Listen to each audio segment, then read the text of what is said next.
to sit in the front row. He went in the back.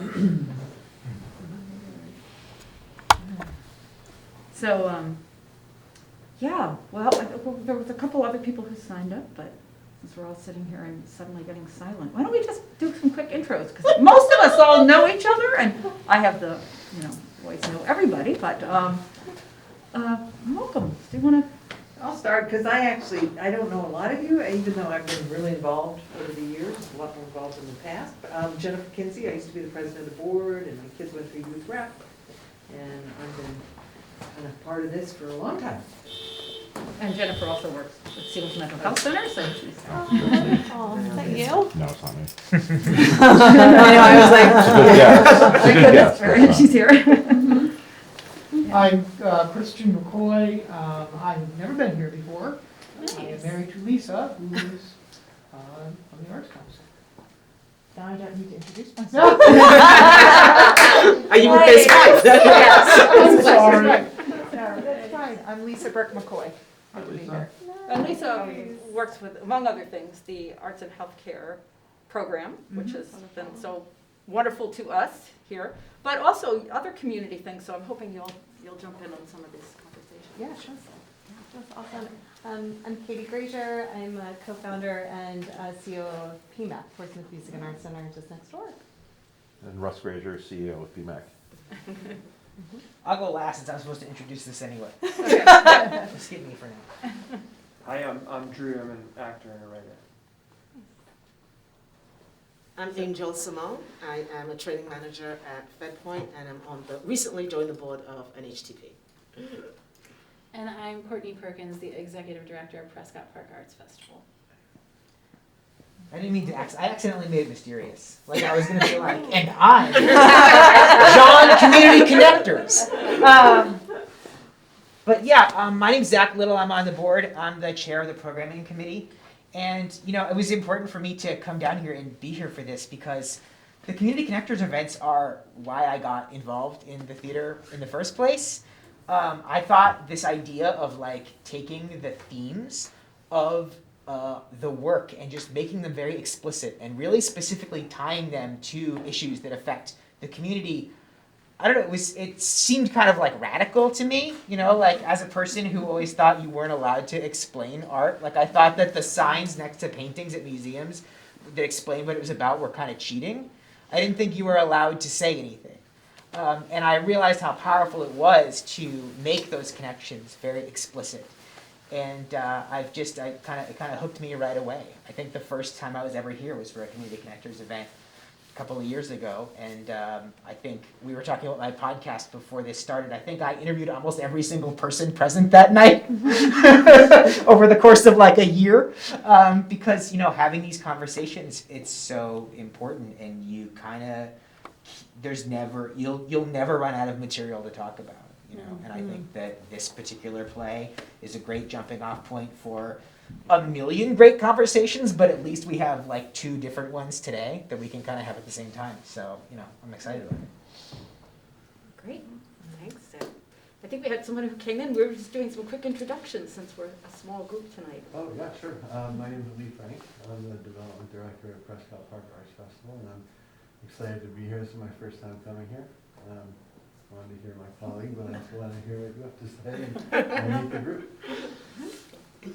Well, I'm going to say, if you all are comfortable, we did not ask for vaccination cards, but if people are comfortable and you want to unmask, I'm going to. Because I just nearly died from my booster, so it better be doing its job. And also just to let you know, this is CJ Lewis in the back, who's we're just videotaping this because we're hopefully going to do something more with this series. And Josh Goldberg, who you met when you came in, who's our outreach coordinator. And also, if anything comes up like, oh, this book is great, or here's a resource that you can refer to, Zach's going to be taking notes, so we don't have to worry about that, and I'll send it all to everybody. So, as Zach said, we started the community coordinators way back in 2019 as a way to connect with some of the different themes around our main stage productions. And our theme for this year is, Are We There Yet? No idea what there is. But this is our first show, The Miraculous Journey of Edward Tulane. It's this beautiful set, and Drew is one of the actors in this play. So for those who haven't seen it, it's something.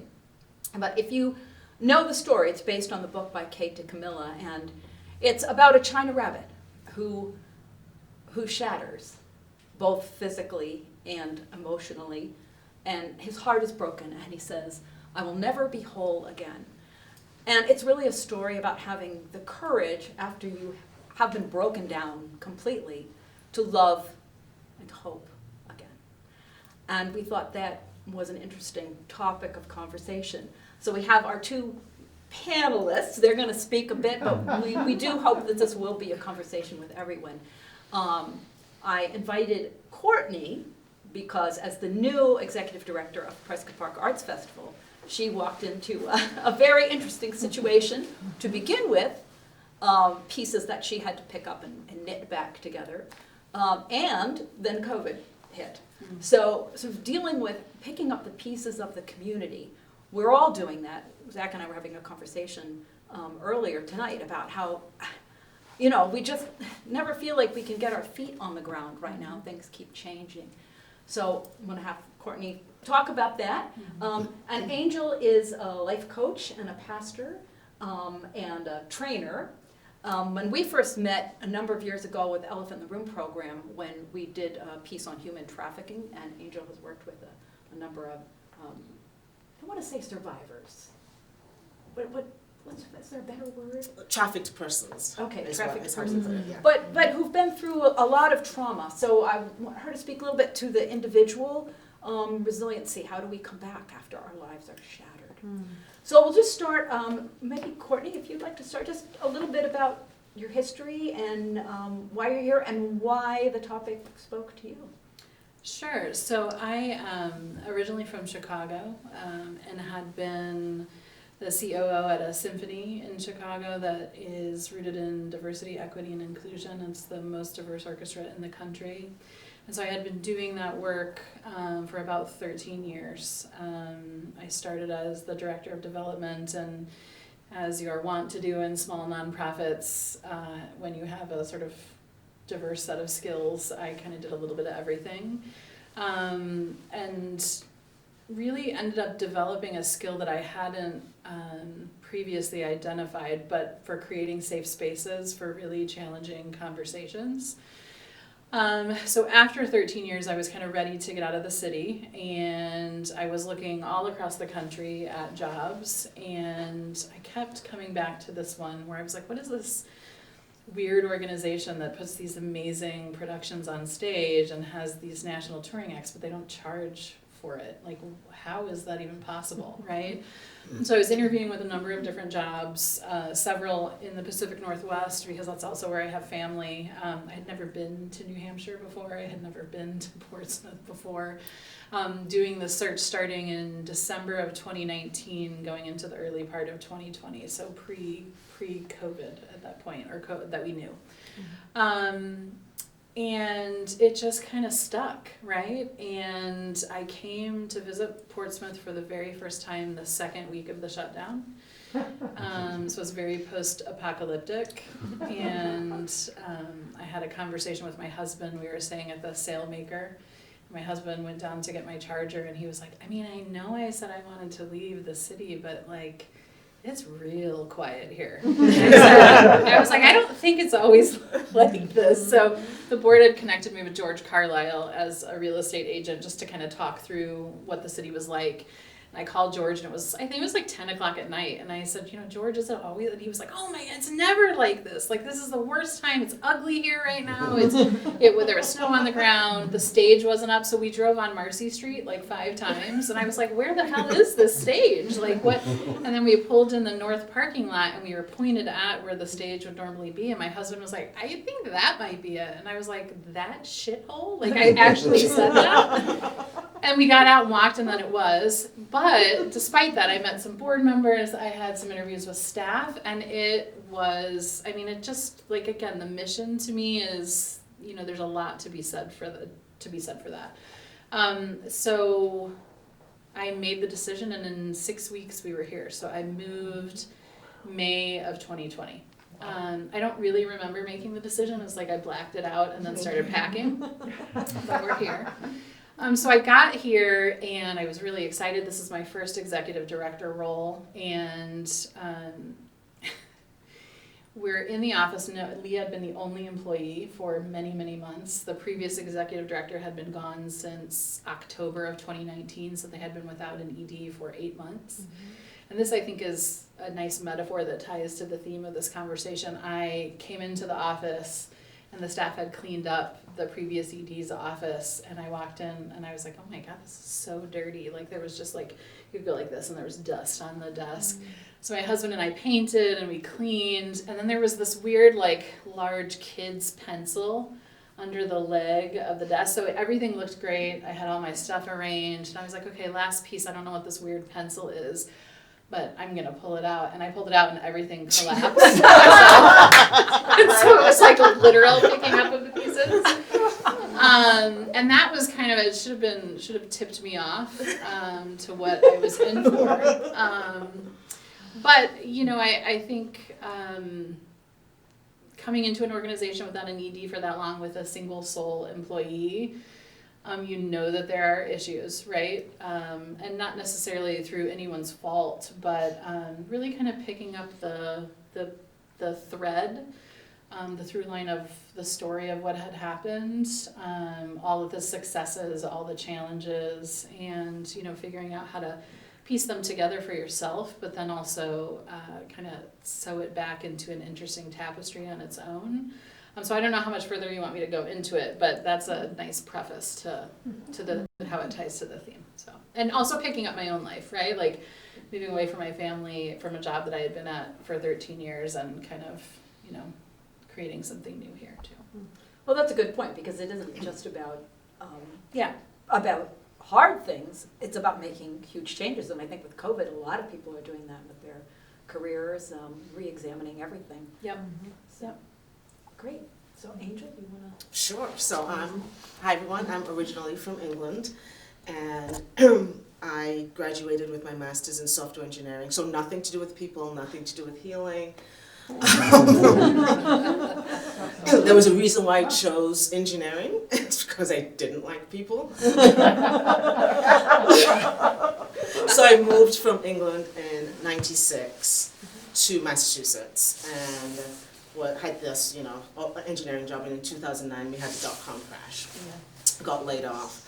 And at that time, I was attending a church, and they were like, "Oh, just come fill in until you find a job." Yeah, about that. I had been there for what, 7 years. I never found a job. But during that time, got licensed as a minister and became an associate pastor for that church. And it was a network of churches. Moved up to Elliott, Maine, South Berwick, Maine. The church was in Elliott, Maine. And while there, I had an opportunity to just work with a lot of people. And during that time, got introduced to a pastor who was working with sex trafficked individuals in the area. And it was always, that does not happen here. I mean, this is Maine, New Hampshire, etc. And long story short, it does. We have a lot of survivors, especially with the harbor and the naval base, etc. being here. So working with one specific individual, and she was just sharing. And it's interesting when you think about sex trafficking, the way the exploitation and manipulation happens, they think they chose it. Right, so they see themselves as dirty, etc., and they chose prostitution. And all of that, I'm listening to this person's story, and I'm thinking in my head, oh boy, she is down on herself, and she has no idea that she has been manipulated into this position, right? So, long story short, we ended up having an event where this pastor came in and was just sharing, and brought another survivor to share her story. And as she's sharing, my client is saying, I think that's what happened to me. And you want to talk about the pieces of your life just shattering in front of you. And just looking at her, feeling that after all these time, 20 years later of realizing and understanding what had happened to her, to recognize that I now have to reformulate my story and reframe my story. And what does that even mean for me as a person, and how could I have been so stupid, and how could I not understand, et cetera, et cetera. So just from that, working with other survivors, because recognizing that for her, she needed to be around other people who shared the same story.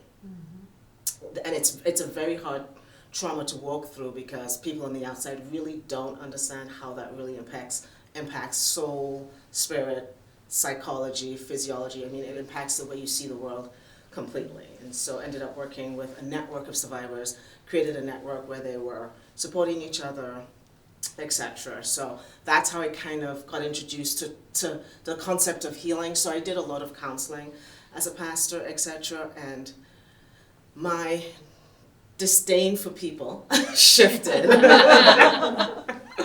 And it was, oh my gosh, we're all the same. We all have stuff. We all have a story. We all have a package. And my heart just really opened up to want to begin to walk alongside people, which is why I became a certified life coach. And just to go on that journey of discovering we are amazing individuals. We have so much to offer, so much to bring to the table, no matter what it is. And what we have to bring to the table is totally impacted by our life experience and by what we've gone through. So working with that, and for myself personally, came out as gay in 2016 and got kicked out of the church. And so my life fell apart, and pieces were, they were everywhere, and lost my community, lost my friends, you know, and people who you'd been in church with for, I had been in that church for 19 years total, even as a pastor for 7, and suddenly being rejected and seen as somebody to be avoided, and living with, wow, trauma can come in so many different ways, and me going through the shame of that, you know. As a Christian, yes, totally had bought into the belief that homosexuality was wrong, etc., and having to live with the shame of homosexuality and going through the healing of all of that, etc. And so spent from 2016 to 2019 really by myself, you know, unable to really formulate friendships or relationships, spending that time really picking up the pieces by myself. And in 2019, I attended Creative Mornings Portsmouth and decided I'm going to give a talk, and I'm like, I'm coming out, I'm coming back, and I'm going to reinvent myself in the world. And then COVID hit. I'm going back in. So that's kind of where I'm at, but that's my link to New Hampshire Theatre project, is the working with trafficked individuals. But since then have worked with individuals who've gone through trauma consistently, and working with my own healing. It's still a journey. I don't think we've ever arrived. Are we there yet? No, we're not. We're not. And what does there even mean? And I think for us, we have to maybe define that on an individual level and figure that out. So that's kind of my introduction. Wow. That's even bigger than I did. So. Yeah. Wow, what a span here we have. Well, I'm gonna ask you both the same question, but in different ways. So, for Courtney, I know that, you know, along with picking up the pieces of this organization in the midst of COVID, you had to face, I mean, there's a number of EDs here, people that run arts organizations. But you had some disadvantages that we didn't have. For instance, we were eligible for certain grants that you were not, because you didn't charge for them. You also had to deal with, when we were finally able to have shows, we had to deal with the city, who gave you all kinds of, you know, we were kind of left alone to run which was hard enough, but to run our own organizations, to make our own rules. But because you were operating in a municipality outdoors, you had some crazy rules that I think kept changing. So maybe speak a little bit to that, and how did you cope with that? You personally, and how did the organization deal with all that? Well, I'd just like to introduce everyone to Lee, my only friend. So the festival for 2 seasons in a row had full scale turnover. Lee was the only surviving employee when I came on. So I love that you said reframe the story, because when I came in, part of what I tasked myself with is doing a lot of listening, right? Critical listening. So I met with everybody. And many of those meetings were virtual, some were outside. I met with Russ, I met with Genevieve, right? Like I would meet with basically anyone that would talk to me to tell me their truth about the festival, right? Their Portsmouth story, but also their experience of the festival. And what I uncovered rather quickly was that the festival had been had always been a really important arts organization in the community, but had been problematic, right? In different ways and in different experiences. So part of what I started doing was collecting individual stories so that I could reframe the story of the festival, right? Remap the story of the festival with the internal staff, but then reframe it externally to the community. So that was incredibly challenging, being not just new to the role, but new to Portsmouth, right? The festival's been around since 1974.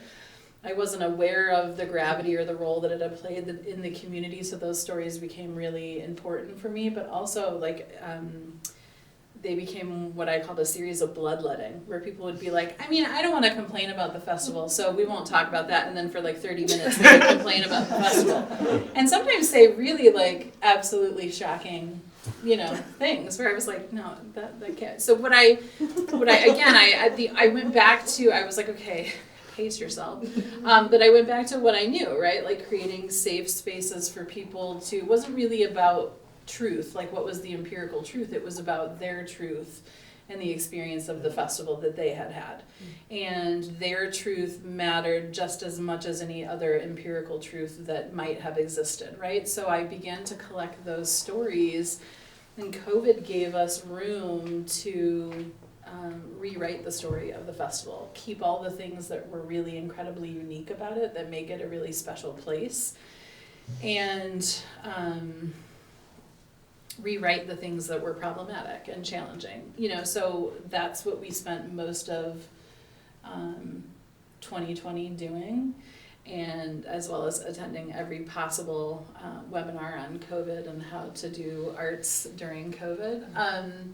So, I mean, it was really challenging, but I think it was, you hear that consistent phrase, the silver lining of COVID, right? And it was the silver lining, and honestly, the festival really needed that moment. So what I kept telling myself was, the sort of famous Maya Angelou adage, like, people don't remember what you do, and they don't really remember what you say, but they remember how you make them feel. Mm-hmm. And so the power that I knew I had is I could sit and listen, and it wasn't personal to me because I had no history with the festival, right? I could listen, and I didn't take it personal, I wasn't defensive, and I made them feel heard, and, I said I can't change the past, but I can take this in and we can, sort of rewrite what the festival will be to the community. So as we kind of relaunched, all of those challenges felt like headaches and really stressful, but not as much as kind of digging out from the past, right? From some of those challenging choices that we made. But so that became the focus. It was, it felt like good work, like the necessary work to do. And it was guided by the community, because as an organization, we're led by people internally, and we're held up by people in the community, so we have to listen, right? We have to keep that in mind as we do what we do. So, that's what we spent our time doing. And yes, it went from 13 feet to 6 feet to 3 feet, back to 13 to nothing, to pods, to no pods, to, it was a minor nightmare, but we got there and we had a great, first season out. And Russ was sort of right there with me on the Blue Ribbon Committee, kind of helping me pull my hair out as well. Saying, Courtney, this is what you have to do. Like, this is the festival, it's important, right? Like, just giving you those little nudges. But we got through it. We're limping along still, but we're there. So we're not there, but we had a season, so we got there, right? And did you have personal moments of doubt? I mean, like imposter syndrome is like at least once a day where I have to, because it's my first ED role. And I had been in operations. I hadn't been formally in artistic, so I took this role because it gave me a lot of artistic freedom to curate the shows and choose the musical. And that was a great sense of joy. But if you want to like have a moment of doubt before you announce where you're like, oh my God, did I do the right thing? Yeah, like every day. And still, and I think that roots me in who I am as a person, right? Like I don't think I know all the answers, and I don't need to. And it isn't about me, it's about the festival. So, yeah. I think if COVID has taught us anything, it's that none of us know anything.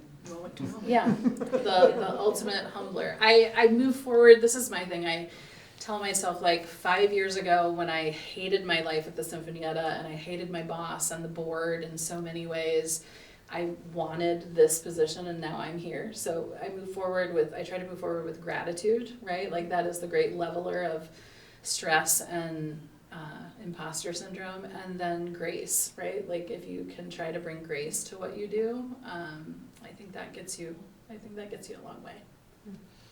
That's very funny. That was one of the questions I wrote down, which is where do you find your grace? So Angel, when Courtney was talking about rebuilding your truth, so you had to complete, I was thinking about Polana, I can't remember her last name, I'm pointing at Jennifer because she was playing my role where this woman Polana was speaking, and she was talking about before she came out, how she realized she had lived her whole life not as her real self, and wasn't even completely aware of that herself. So I know that that's a hard enough thing to do, and there's a joy to that, and a freedom, but you also lost your whole community at the same time. So how did you deal with those two conflicting things? So there's actually maybe even a little bigger, what also happens is that I've lost my faith, right? Okay, so you've lived a life where your faith has grounded you. Church is 5 to 6 nights a week, and you've accepted a truth that says there's something wrong with you. So you've lived a life where you've put something aside, you've repressed it, you've packaged it, you've put it in a box. And so when this thing happens, you come out, but you come out in the face of, yes, community rejection, but you come out recognizing that the faith that you've believed in has also rejected you, right? The God that you've believed in has also rejected you. And so one of the things I've really had to work with is, what do I do with my faith? What do I do with this God who I've honored and worshipped for the last X number of years? And one of the things that really helped me is working with somebody, and she said to me, you need to separate the voice of God from the voice of the church. And for a long time, I never even realized there were two different voices, because pastors and ministers preach from the pulpit as if they are the voice of God. And so you don't realize after so many years of being in the church that you have given them a role that they actually shouldn't have. And so really spending time separating whose voice am I listening to, and recognizing I had shut my own voice down.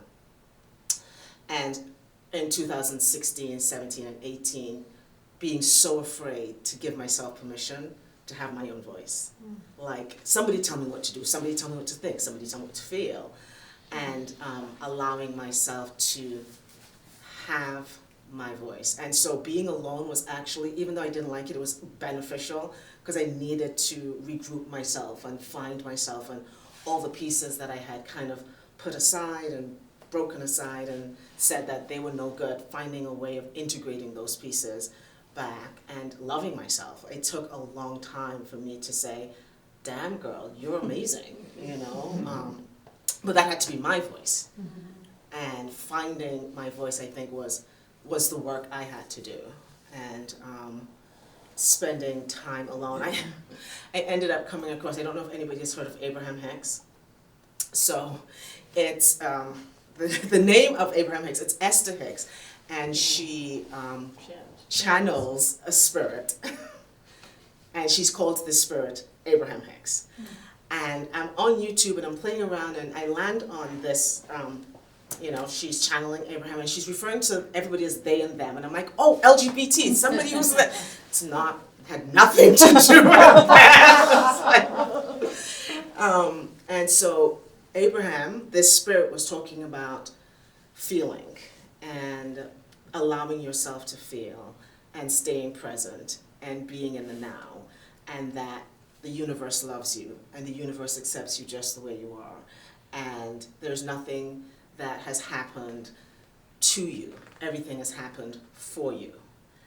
And thinking, oh my gosh, what have I just walked into? And ended up listening to them over and over and over again, because their messages actually really helped. It was self-love, self-care, self-acceptance, get rid of the shame and all of that. And as I worked with that, started to own the fact that, yeah, I'm here for a reason. I didn't just land here and no matter what anybody says, I have a purpose. Even if this community over here doesn't see that purpose or accept it or want to acknowledge it, I have to own I have a purpose and then find a way to pursue it and to manifest it, as they say. So that was kind of how, for me, finding my voice and therefore choosing to reject the community myself also. Like I had to make a choice that they were not for me in order to find my voice, because I couldn't accept them as truth and find my truth also. And I love what you talk about as there's a personal truth and there's an empirical truth, right? There's a truth out there somewhere, but what is your truth? What do you own, and what is the standard of life and value system that you want to have for yourself? And for so long I've allowed the church to determine what that was for me. And so figuring out, okay, what is my truth? What is my truth? And nobody gets to tell me that that's wrong, right? It's my personal truth, and that's a lot of where my strength and power comes from now, or even grace for myself now, is I own my truth and I get to make mistakes, but it's my voice, it's my truth, and there you go. Who is your new, do you have another support community? Not really, for Courtney, Lee's her only friend. Same kind of thing. As adults, You're my friend now. Yeah, I have two friends. As adults, it is really hard to make friends. Yes. It is extremely hard Yes. to make friends, and then you put a pandemic in that. Yeah. And I'm single, and everybody else is a couple. So what do you do, right? And so I have about 4 friends. And I don't say that in a negative way. It's just the reality of what life is right now. And my job is extremely busy, extremely demanding, so I spend a lot of time there. But I don't have a ton of friends, and I don't have a ton of support. And I almost find myself rejecting having community support, because I don't want to get sucked back into their voice becoming louder than mine. So it's a weird kind of balancing act that I'm finding myself in, and not sure. For a long time I looked like, I need to be back in a church, and because that was just what I was used to. And it just, every time I walked into a church, it was like PTSD from being triggered. And so I'm like, I can't do church, and just have never found another place to show up. And as everybody recognizes, we're in Portsmouth. It's not the most diverse space. So if you're looking for LGBT or color, there's just not a lot of place to go. Yeah. So it's and I'm okay with it. I'm good. I really am. I think it's growing in my new. I think it is. I I think it is. It's a very attractive place to live, and it is. I think actually in general, Portsmouth is very inclusive, in whatever way it can be, right? So. One of the things, I graduated from Leadership Seacoast, and one of the things they talked about is, we need to be more diverse and we need to have more diversity. And I'm like, but what pool are you pulling from? Unless you reach out to black colleges or something, you're not, this is it. So how do you reach for a DEI space when the DEI space is not in the community either? Yeah. The organization is going to represent the community. whatever the percentage is. So I think I agree. Portsmouth is definitely on the cusp of being a very attractive place, but we're working it. We're not there yet. Oh, no. So, does anyone have any questions or if anything that Courtney or Angel said resonates with you and your experience? I definitely do. Yeah. I feel like I stopped asking people, like, what plans did you have that got interrupted by the pandemic? Because it just got to be too painful. Like, I heard too many great stories about things, and I had great plans. Everybody I knew was working on amazing stuff, right? And the pandemic hit and it all died. All of it was dead. I feel like I had the timeline mixed up, Courtney. I didn't realize that you started at Prescott Park after the pandemic had already happened. But I guess, and Angel has already kind of talked about this a little bit, like you were sort of planning your re-entry into the world when this happened. But I was curious about, for Prescott Park and everything, what plans were in place or starting to form that never came to fruition?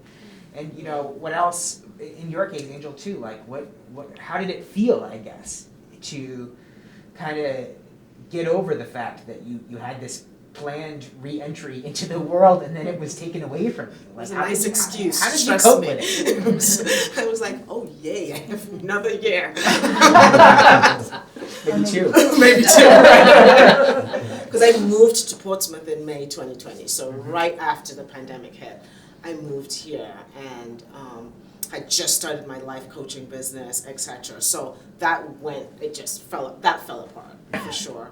But I do think there's a silver lining there, because I think for everybody, we've had a chance to reevaluate on so many levels what's important to us and who we are as individuals. I mean, you're home alone for so long. At some point in time, you're sitting with yourself and owning that. And I think for me personally, it was actually a good thing. It allowed me to, one, move to Portsmouth, so I was surrounded by people, because prior I was living in Greenland on Great Bay with nothing around me. So moving to Portsmouth and just seeing people, I told Courtney if I saw a black person, I'd be like, hi. That's me too.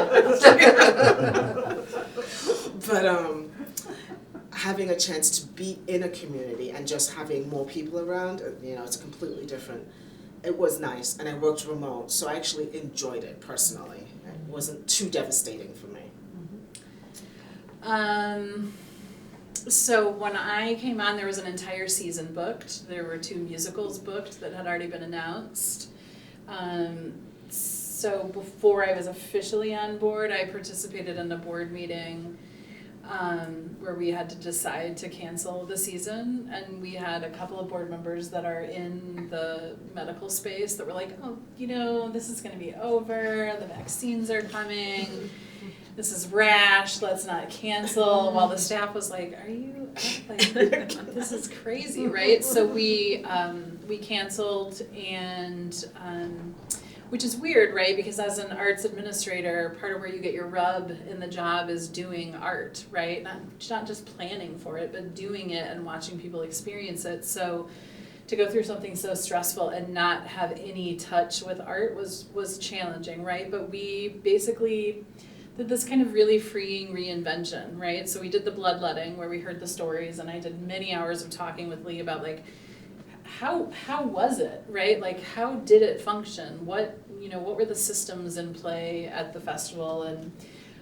we gave ourselves the freedom to ask the question why, and if no one could answer that question, then we gave ourselves the freedom to reinvent it, right? Like, if that system didn't exist or the system was broken, then we and the board, with the board sort of okay, we just kind of reimagined it, right? And so we licked wounds for a long. I did a lot of wound licking for wounds I didn't have.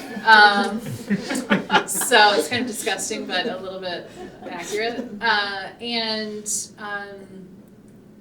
being a creative arts organization, we got really creative with what we wanted to be and who we wanted to represent, and we started on the inside.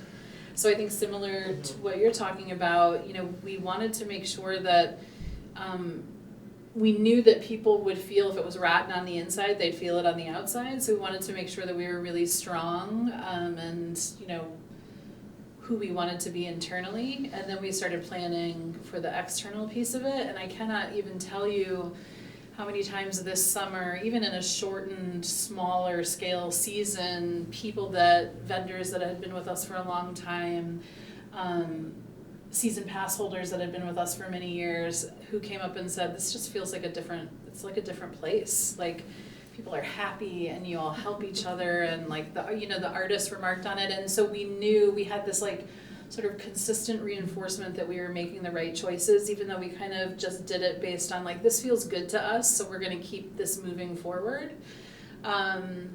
And, you know, I think the question you asked earlier when you said, where do you find your grace? The grace is in those moments where you work really hard and you sit in the back of the space and you watch people watching what you toiled over and said, I don't know if this is the right choice. I could be kidding myself that I know what I'm doing. And you watch people enjoying it, and bands that they've never seen before or heard before, and it moves them in a way, you know, where they feel the need to come up to you and say, like, thank you for what you did. And not just me, like countless staff people. Like that's in any moment where I'm struggling with, why did I move to New Hampshire? Like, I don't know anyone here. What am I doing here? I think of those moments. And again, myself 5 years ago, when I was saying, like, all I want to do is just be able to, like, create my own space and my own organization and you know, build a culture that fits, right, that works for the people that are in it. And that's where the grace comes from, right? I feel lucky every day that I get to work in the arts, because so many of my colleagues don't get to make a living doing it. And then to get to do or put amazing art on stage that moves people is such a special, special thing. And art that they don't have to, you know, like spend $1 million to take in, right? They can come for free whether they have money or not to see it. It's just I feel very, very lucky. So the grace, you know, aligns with the gratitude piece. I don't know if that answered your question, but I feel like part of it did. Oh yeah. Okay. I think it's interesting when you can see the parallel between community healing and individual healing. The whole listen to your story, listen to the story of the community, and then take the time, one, to own the story, reframe the story if necessary for context, and then do the internal work first. Yeah. Because there's nothing you can do for them until you've done it in here. 100%. And I love the parallel for healing. Stepping back and having that wide lens of own the story, figure out the internal before you can produce the external. I think, you know, that is healing. Yeah. And one of the real gifts of COVID in so many ways has been that pause that's offered us as individuals, as organizations, as communities to reframe. I was curious if I might ask your only friend, Lee. But Lee, you were here prior to, you're the only person that was with Prescott Park before Courtney, before COVID, BC. I like it. What would some of your observations be, and how the shift of the change happened? Well, that was one of the pieces that Courtney had to pick up. So, I guess I would say that my number one observation is that the organization that it is, or that it has become, or it will become, we're not there yet, but that it can become, and is on its way to becoming, is the one that I had thought and hoped I was joining 4 years ago. Right? I've only worked there for just about 4 years, not even 4 years yet, but I've lived in Portsmouth for 15, and have had varying levels of wanting to work at the festival, from like never below 60%, right? I've always wanted to be there. I've thought exactly the way Courtney described it. When I got here, I was like, what is this place? You have these shows and of this caliber, and the community can just go and pay if they want to, or if they can. So I just thought it was amazing, and so I was excited to join, because when I first got here, I worked at the music hall, and two people who were board members then, now in 2018, were board members at the festival, and reached out to me, and they were just people who I admired greatly, and so I went for it. It was fine. It was the previous ED, Ben and I had several back and forths over email of just bad timing, right? I said, "Are you looking for someone?" He said no, and then he reached out to me it was even several years later, and then I was happy where I was. So it was just kind of the timing thing never worked out until it did. And there were just, without going into details, there were a number of things that were holding it back from being the organization that it was founded to be, and that I think it still was, right, to many people in the community, because people who come to a show casually don't care necessarily what the internal, what's happening inside the organization. As long as it's happening on the stage is great, and it pretty much was, right? Always was. But now I think you're gonna feel going forward the difference of when an organization is, running and operating on all cylinders. And I don't mean operationally when I say it, although that too. I mean from a culture perspective. I think we could feel it this year, as Courtney was just saying, from the feedback we got. But I think we're just hitting our stride, really, because we just had an offer accepted for our final position, so we will now be back to the 7 year-round full-time people that we were back in, although never at any point that I've worked there have we actually been. We have all 7 been full at the same time, but they will be come December 15th when this person starts. So. There's just a couple observations. But let me add one thing that Lee didn't mention, if you don't mind me mentioning it. I don't know what it is. I'll tell you after.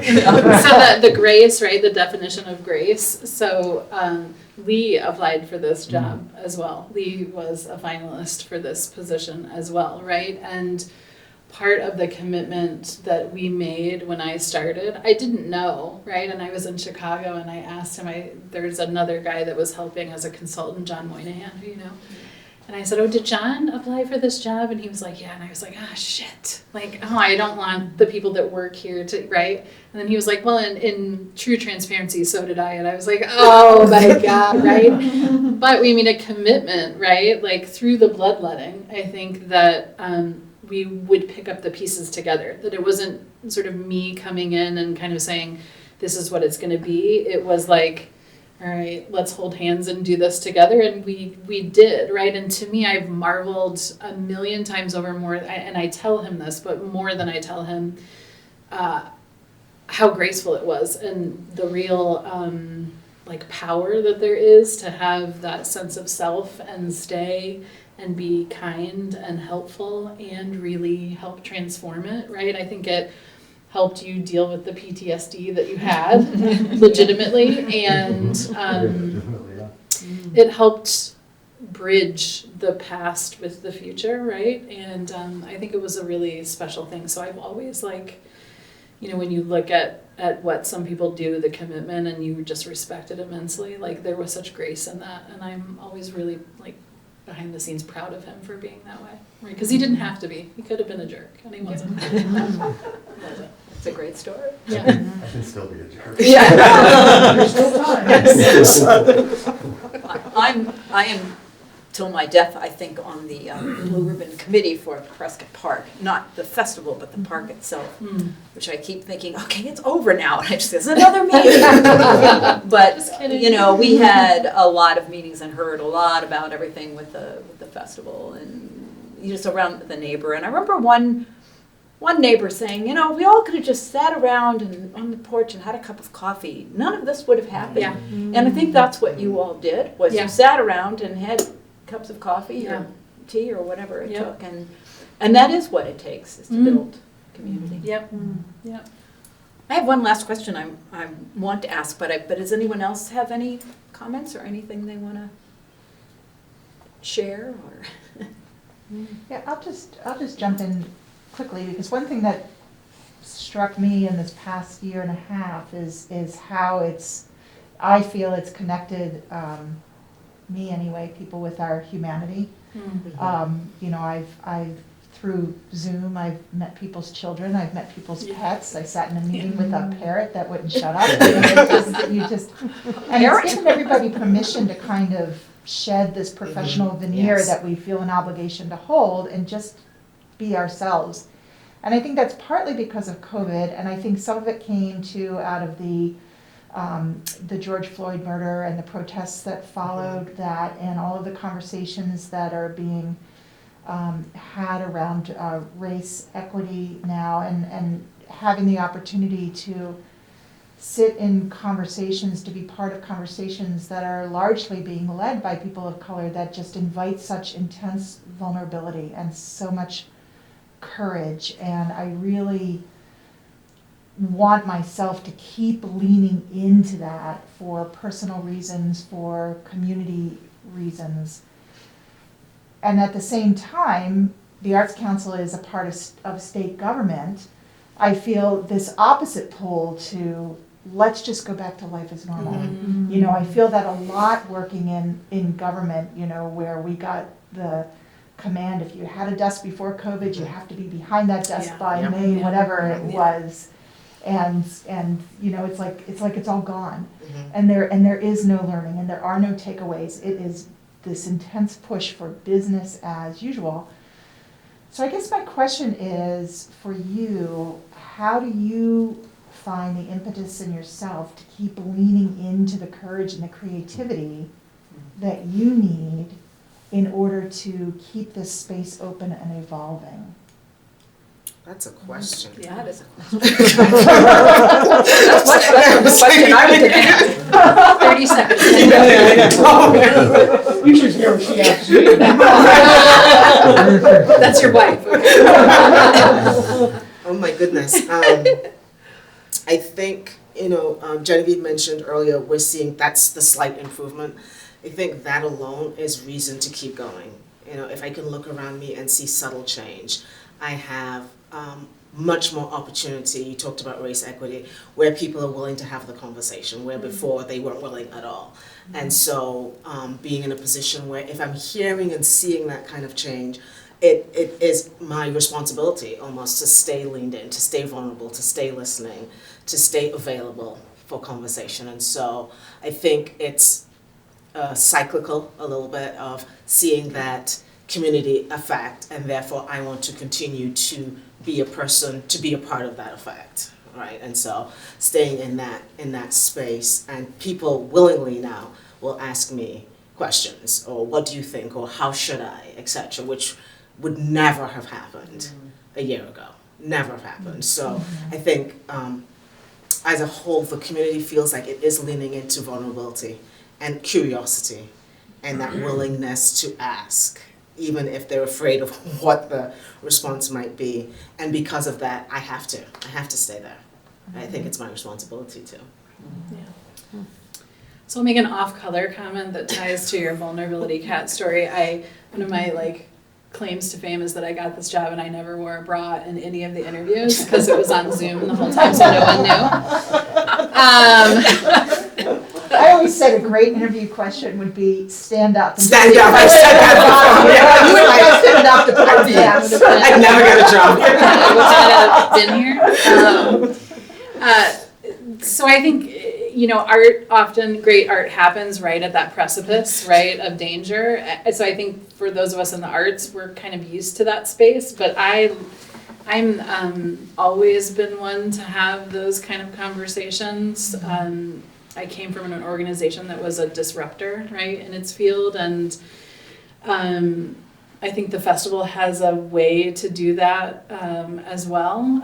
But me personally, it's just part of what I do and how I talk and who I mean, as you can tell by that story that I just shared. There have been many times here where I talk to people and I'm like, God, I am like a sore thumb in this room, right? I don't fit here. And I don't feel bad about it, right? Because we're not all the same, and we don't need to all be the same. And I think in those differences, you have some amazing conversations where you just kind of, there is an ego, it's just you're driving towards getting to know someone and opening yourself up in that way. And so I kind of live for that discomfort. That's a little bit of my space. And I think Lee knows that in a lot of different ways. But yeah, I mean, I think I encourage that in others. You know, like one of my interview questions is, this is not a typical office environment, right? Like, and I don't want it to be. That's not our culture. You have to be okay with it. We're going to do things that you would think are crazy. And that's part of what makes us really good at the work we do. You know, so I think we invite that, and part of that was the reinvention, right? Because I think that from that, the art we put on stage becomes really special. So I think we're leaning into it heavy. Thank you. I think that is one of the gifts of COVID, is that we've realized, if nothing else, that we need to be able to be having conversations like this, Yeah. to be able to be vulnerable, and to be able to be disruptors and be uncomfortable. And I think a lot of we arts organizations are doing more of that and committing to it. And it's a very interesting phenomenon that's happened at Hampshire Theater Project. People keep coming to us and saying, we want to give you money. This has never happened before. But I think it's to say, we have gone on your website and we appreciate your mission, and you are getting people to talk to each other, and you are having things like this. And I think people are realizing how important that is. And it is up to us to keep doing it and to keep leaning into it. I think businesses, like what you're doing at Kennebunk Savings with your, the series of, the video that I just watched of the hiring. Of the Go program. Yes, Mm-hmm. yeah. Can you just speak 2 seconds about that? Oh yeah, sure. It's funny because I learned about it myself. I mean, producing this video. So the bank does this program. It's called the Go program. They work with people who experience domestic violence, and the idea was to kind of create like something that's a little more than just a job fair. I think that already existed in that space. Like people were going to shelters and doing job fairs and that kind of thing. And they thought, well, you know, why don't we just hire a bunch of people? You know, why don't we just put them through like a training program? Why don't we give them a career mentor? Why don't we do things like that? In the hopes that maybe we'll get some folks that'll stick around for a while, and some have, and in the hopes that other people will just give them like a professional boost. You know, it's like it's a line to start the resume as people start to kind of rebuild their lives after having experienced that. So yeah, but what's very funny is that it was a really long conversation about whether or not we could even talk about it, you know, because we didn't necessarily want people to know. And we didn't know how people who'd been in the program would feel about discussing it publicly. So there were a lot of really long conversations, but I was very gratified recently to learn from a couple of people that were in the program. They were like, oh, I'm really glad that you said that. I'm like, oh, I'm really glad to hear you say you're glad you said it, because you know, it's for the New Hampshire Businesses for Social Responsibility, and we didn't know that it was going to, they ended up sharing those videos publicly, and at that point we said, oh, okay, well, someone else sort of told people about this program now. It's no longer secret, so I guess we can talk about it in public. But yeah, that was an interesting thing. I did not even know we did it. Well, I think there are, you know, more businesses doing things that we don't know about, and so that is part of our responsibility too, is to bring all that out into the open and talk about it. And there's enough bad news in the world to speak of what's good. So I know you have to get to a thing. A thing. Actually, I have to get to a thing. But thank you all for coming. One thing that I thought about, and the play reminds me every time we put Edward Tulane's head back together, is that Japanese art. I think it's called kintsugi. Where you paint the cracks with gold, and they become stronger than they were before. And I think that's really what we're all doing. Yeah. And thank you, Courtney and Lee, for doing that with Prescott Park. And Russ and Katie for doing it with PMAC and the Arts Council, and for the work that you've done personally, and for everyone else. You, to Jennifer, too. All of you are. We're all disruptors. Right? So I said we would end at 6:30. Thank you so much to Courtney and to Angel and to all of you for being here, to CJ and Josh. And we're going to record this. We'll probably share it if you know anyone who might be interested in watching it at some point. We'll get it up on our website. So thank you for joining us tonight. Thank you. Thank you. Thank you.